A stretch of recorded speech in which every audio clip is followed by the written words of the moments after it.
Jesus is More Than a Doctor, Part 1, written and read by Brother Jerry Valenti. I'm not a woman, so I haven't had to go through this myself, but having a wife and 3 daughters, I'm familiar with the physical issue that a younger woman has to deal with for several days every month.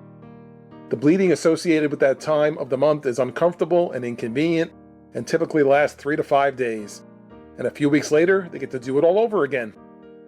In Bible times, it was of course no different. Women still experience their time of the month.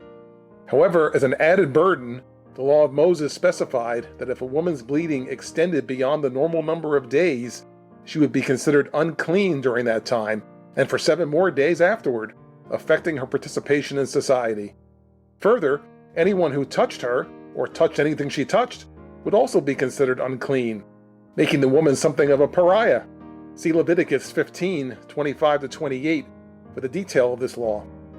The Gospels describe a woman who experienced the above problem on a regular basis, month after month, for 12 years, probably since she reached the age of womanhood.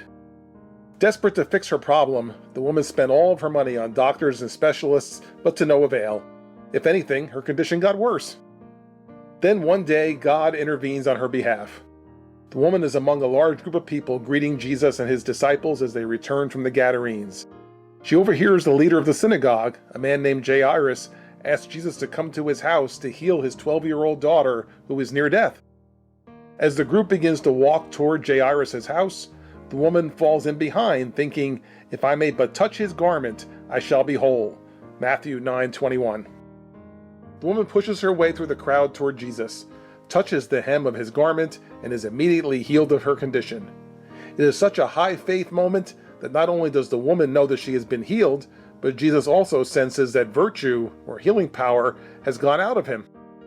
When the woman is identified, Jesus tells her, "Daughter, thy faith hath made thee whole. Go in peace, and be whole of thy plague." Mark 5:34. The above story is unique in that it is the only one in the scriptures that describes someone who went to a doctor, couldn't be helped, and was then healed by Jesus. However, there are many testimonies like this in the church today. People who couldn't be helped by doctors, or didn't even go to the doctor at all, and were then healed miraculously. If this has ever happened to you, then you have a great testimony of the power of God. You were healed by the greatest physician of all. Having faith is an important ingredient for receiving a miraculous healing from God. The woman described above obviously had great faith as she pushed her way through the crowd to touch the hem of Jesus' garment. If you have experienced a healing from the Lord, you likely exhibited great faith as well. Wouldn't it be great if it worked this way all the time? Have faith and be healed. After all, who of us wouldn't prefer to just be healed by the Lord rather than having to go to the doctor or hospital or take medication or have surgery or even not be healed at all? However, as we know from experience, it frequently doesn't work out this way. Regardless of our level of faith, we often have to seek medical attention for an illness or injury. Sometimes the condition can't be healed at all. When it seems as if the Lord is turning a deaf ear toward our request for healing, does it mean he doesn't love us anymore, or that he doesn't care? No, it doesn't mean that at all. Yes, it can be disappointing since we know what the Lord can do, but we need to do our best to not allow disappointment to erode our faith. Part 2 of this article, next week, explores ways to do this.